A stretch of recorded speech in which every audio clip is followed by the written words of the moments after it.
Ladies and gentlemen, dudes and dudettes, citizens all, welcome to my latest Ships and Sausage review.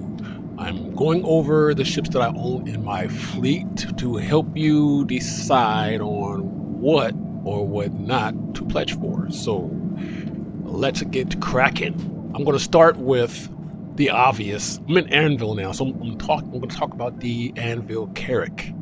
We lusted after this ship. God, like we first heard about what the Carrack was and what it was going to be able to do, man, everything was just Carrack. I mean, even when they had specials on, they started talking about server meshing and all of that kind of stuff, someone just jumps in there and says Carrack. So finally we got it. We got the Carrack. It is here, and I am so happy to be a Carrack owner. It will be the jack of all trades kind of ship because it will be able to do a lot of stuff. A lot of stuff. It can do combat. It can do cargo. It can do exploration because it is an exploration ship. It can do recon. It can even refuel its Pisces. I have a Pisces. I don't have a doctor here because I'm currently in Arena Commander. But it can take care of its own little ship. It can refuel its little ship. It can, I think it can repair. But it's got a medical bay. Let me go back here. It has a medical bay. It's got a drone room. I mean, what doesn't the ship have? It's got like turrets out the wazoo. I mean, it's got everything. It has everything that a Star Citizen player wants and needs and dreams about. It. This ship has everything. If you have no other ship, if you want to get a ship, a big ship, the Carrack is the ultimate ship. I mean, it's not too big, not too small, but it's got it all, baby. Let me tell you. I don't have that many Anvil ships because I'm honestly I am not a combat player. But I say that because when I first got this game, I was first attracted to Star Citizen. All I cared about was I just had a dream of being a deep space explorer. I'm a Star Trek guy, right? I grew up in the 70s and 80s, and I was watching Star Trek, Captain Kirk and Enterprise, all that kind of stuff. So I was always fantasizing about being that guy, being the explorer, seeing different planets and different parts of the galaxy, flying at breakneck speeds, that kind of stuff, and meeting alien races and making money. You know, I've always had that dream, you know, and Star Citizen, you know, offered that. And so far, exploration is not up yet, but I mean, it's still a work in progress. I mean, you can still sniff around and find all kind of cool little Easter eggs here and there, like the Benny Hinge, and they had there was an Easter egg on, I think it was Area 18, where it was under the city. They had like a little Christmas tree and some other stuff. I mean, there's things you can do. But the exploration is coming because Pyro is on its way, and a lot of people are excited about Pyro, and I am too. I mean, this. So eventually, we will be able to explore. We will be able to do a lot of cool things. And so I'm just screwing around on my ship right now. Just nothing in particular. But I wanted to just show some of this stuff. Let me make my way to the medical bay, because sometimes I get lost on the ship. It's just like when I first got my Starfarer. I never paid attention to the writing on the floor, so I just got lost for like 20 minutes running around. But it was a fun 20 minutes though, because I was so tickled pink that it was my ship, you know. And that's one of the good things to do about a large ship. It's just to purposely go get lost in it. You know, just go running around and see what's happening and stuff. See what kind of cool little things you can find. But I own the Anvil Carrack, and I also own a Hornet. I'm going to show that. Let's see where I want to go. Well, I just came up here. Let me show it again, because there's another cartography room in here too, as well. Yeah. This is one of the features I like about this ship. A three-dimensional map. Very cool. You will be able to map your real-time progress right here. It will show you where you are in real time. You'll be able to plot your courses. You'll be able to, like, I don't think you can use it here, right? Sort of. You can interact with it somewhat, but you will be able to plot jump points. You'll be able to, I think here, if you're using your scanners, any possible jump points, any possible anomalies will appear on this map. And so you'll be able to interact with this map and figure out what stuff is and figure out which way you want to go, that kind of thing. This is one of the things I really like about this ship. It's an awesome ship. Gosh. Some more around here. You got an escape pod here. This right here, that's your airlock, takes you outside. I think there's more escape pods here. Or these are suit lockers. I think it's a suit locker. But let's go and check out some more stuff in here. Then I'm going to move on. So I only have a few ships. I have this ship, I have a Hornet Heartseeker, and I have the Terrapin. I got the Terrapin, the Flying Turtle. So we'll get those next. But there's a whole lot here. Okay, I just came off of this deck. Let's go down.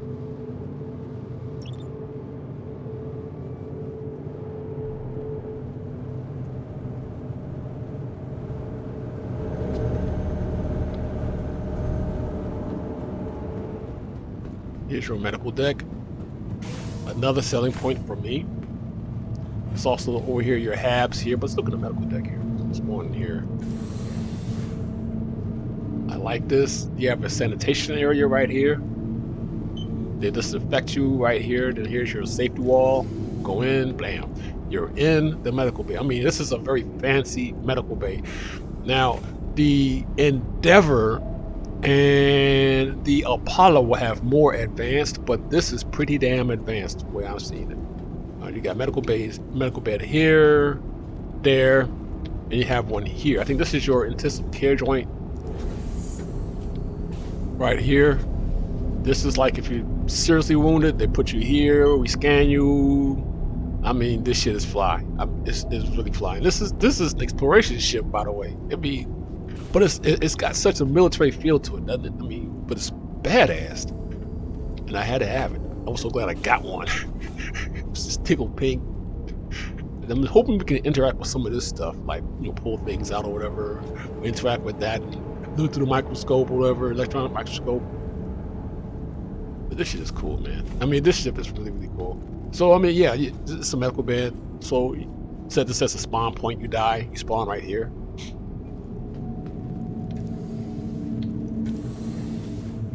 And the habs here are pretty tight too. Very nice. Little kitchen there, like a mess hall, meeting room, whatever.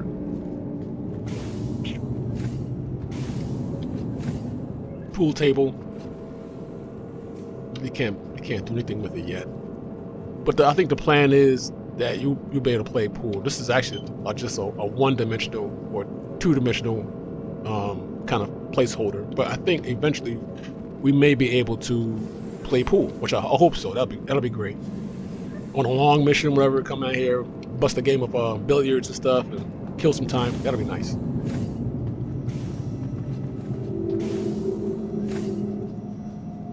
Okay, here's the captain's quarters.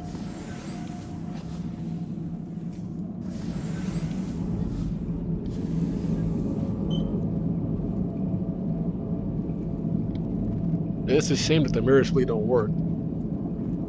Not completely, anyway. I think that's a gear locker, a weapons locker right here that you can open up eventually. But I'm not gonna spend a whole lot of time on this ship anyway. I'm about to go check out another ship. But look, I mean, I made a video about it earlier, so yeah, feel free to check that out. But let's move on to another ship, shall we? And now I'm showing you my Heartseeker, a Super Hornet Heartseeker.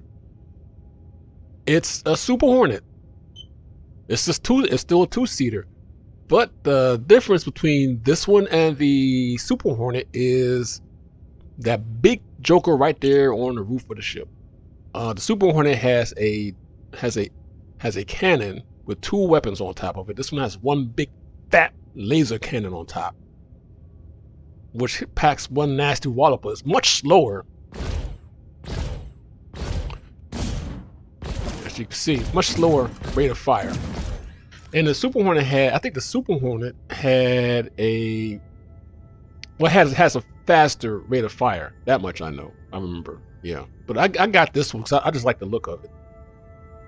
Not much else to say about it. I mean, it's a Super Hornet, by God. I mean, it's a tanky fighter. It's a medium fighter, but it takes punishment like it's a heavy fighter. It really does. And it's pretty maneuverable. Not like a Gladius though. A Gladius can fly circles around this, but it's pretty maneuverable. It'll get things done.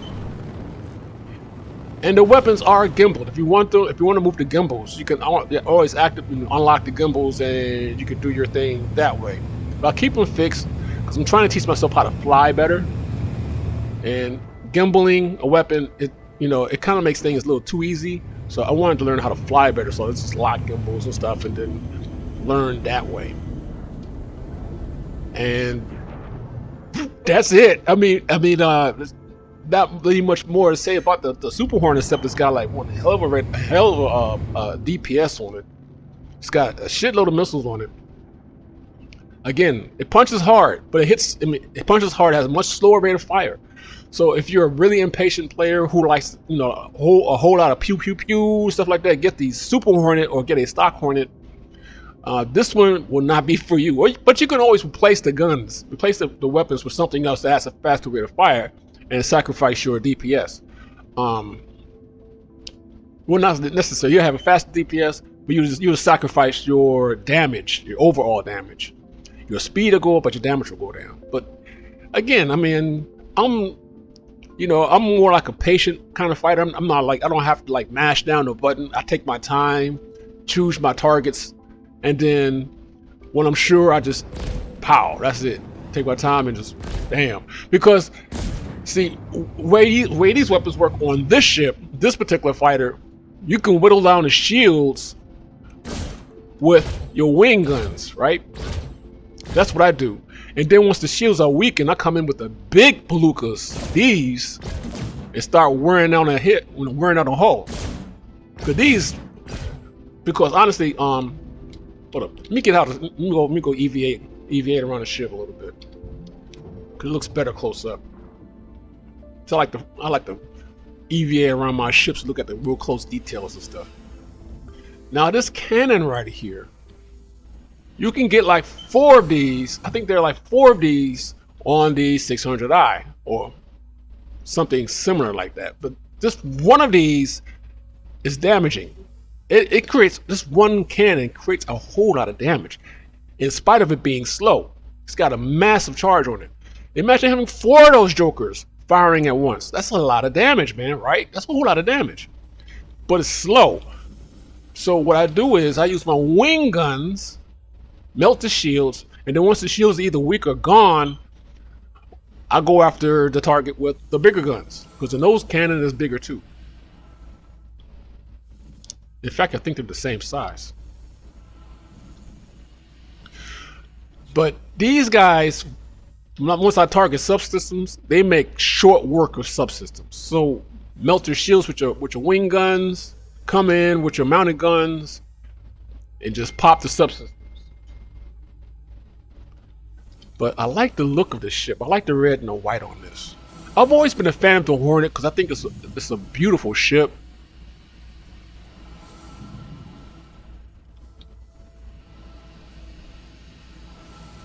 Just take it all in. Let's look at it. It's gorgeous.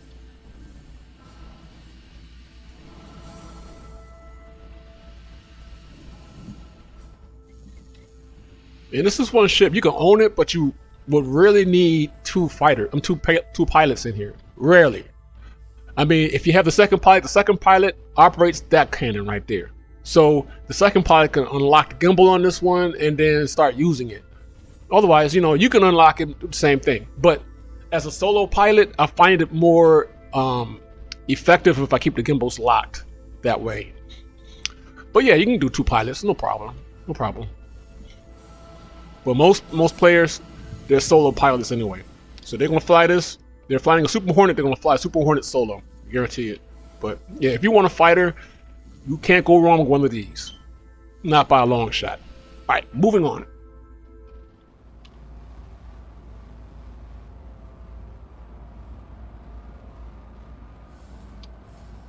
Okay, now we're moving on to the Terrapin. This is my third ship.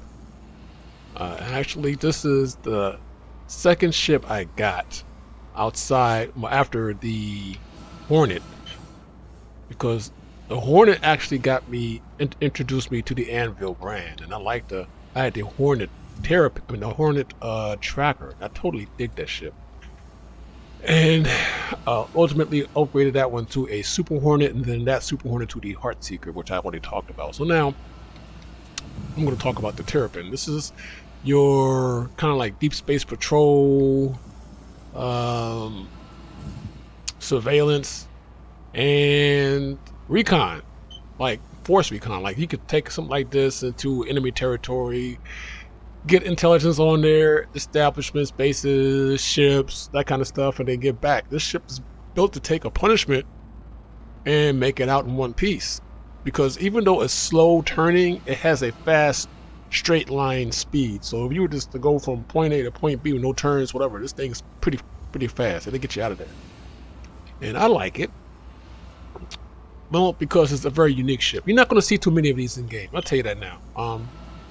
When it first came out, a lot of people, there was a little hateration on the ship. A lot of people weren't too crazy about it. I mean, it doesn't do much at this point. It's not much you could do with it. It doesn't have any, these weapons. It just has these a pair of size 1s, and that's it. No missiles. It's just that laser turret. That's it. And it's not a combat ship anyway. It's meant to explore and to do recon and that kind of stuff, and get information, get it back safely. And it's got a great jump range. I mean, I've done some cargo missions in it. I put some cargo boxes back there, whatever, back here. And even my Pico Penguin stuffed doll thing, I got him and put him in the seat right here. He was my co-pilot. And then, like, when I flew one of my freelancers, I put him in a co-pilot seat in that one. So, I mean, I was surprised that he stayed there the whole time. I was flying and stuff. I put the ship in storage, pulled it back out of storage. He was still sitting in the seat. That was cool. Persistence is getting better. But yeah, this is my turbine. That's pretty much it.